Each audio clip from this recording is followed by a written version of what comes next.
Following on from the most monumental climb up a hill ever witnessed, Jesus stands cradling his cross. Blood, sweat and tears mingle, pouring from his wounds. One of the thieves awaiting crucifixion raises the question, why do you embrace your cross?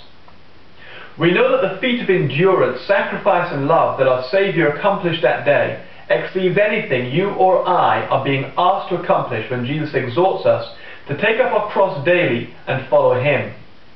But despite the fact that Jesus was a man like no other, the same fuel that motivated him to accomplish this great feat is available to us today. In Hebrews chapter 12 verse 2, the Bible tells us that for the joy that was set before him, he endured the cross. The joy that was set before him we understand to be the end result, redeeming mankind and restoring the relationship between God and man. Throughout Christ's ordeal, he maintained the vision in his mind of his mission, and as a result he was sustained and able to endure even the cross. So often teaching in Christendom of taking up our cross is diluted. It's taught in a way that encourages self-flagellation, and we end up seeking to pay over again the price Christ paid when he went to the cross. We crucify ourselves between the two thieves of past regrets and fear of the future. When Jesus endured the cross for us, this is not what he had in mind. So let's look at taking up our cross from a perspective that reflects the spirit in which it was taught. Take up your cross and improve your relationships. Let's look at the arena of relationships. This is pivotal, and specifically what Christ was addressing when he went to the cross. The greatest threat to our relationships is selfishness. If we are to have relationships that achieve their full potential, we'll have to invest time and energy into their cultivation. While the investment of quality time, gifts and intimacy and quality communication are imperative in the direct cultivation of our relationships, it helps no end when these acts spring from a deep well of underground development. Making ourselves into a better parent, spouse, sibling or whichever relational context will require reading and study, learning from past experiences and developing ourselves into better people. It's easy to be complacent in these relationships and to take them for granted, but without investment, our relationships will miss the great potential and possibilities they contain at the very least. But more than likely, without sacrifice and investment, these relationships are unlikely to weather the disorienting seasons of life. Therefore, if we apply the exhortation to take up our cross to the context of relationships, it will mean building the daily disciplines that truly make for quality relationships. The joy which is set before us is the vision of a fantastic marriage, creating a family legacy, and having siblings who value our company. Take up your cross and improve your health. Recently I witnessed firsthand the power of visualization.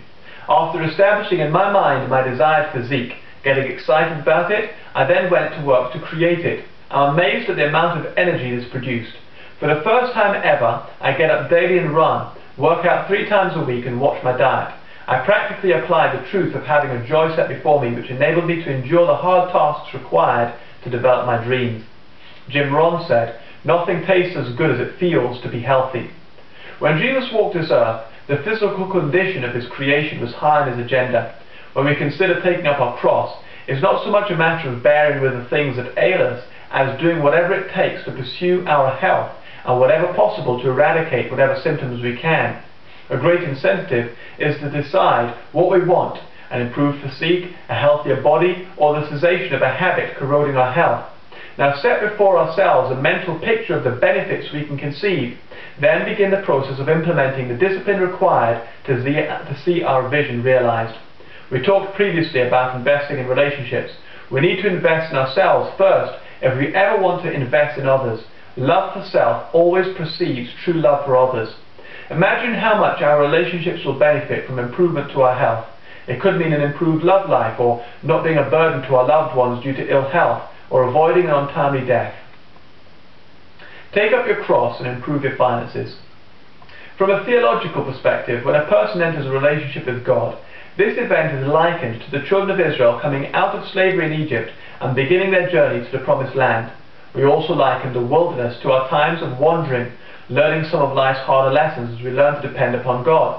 The next stage is the promised land. When the children of Israel reached the promised land, prior to going in, Moses instructed 12 spies to check out the land. Although they returned with reports of abundance, milk and honey as promised, and huge bundles of grapes, 10 of the 12 brought back a fearful report of giants in the land. These guys caused the children of Israel's hearts to sink. Today we see a parallel scenario. As we enter into a walk with God, we begin our journey to the promised land. But as we stand on the border, a group of naysayers stand to test our faith, giving us theological excuses to explain away the awesome scriptures that inspire faith and hope as we stand poised to enter the land of promise. They tell us of the giants of materialism, the giants of, God forbid, prosperity, as they cling to the slavery and poverty mentality obtained in Egypt.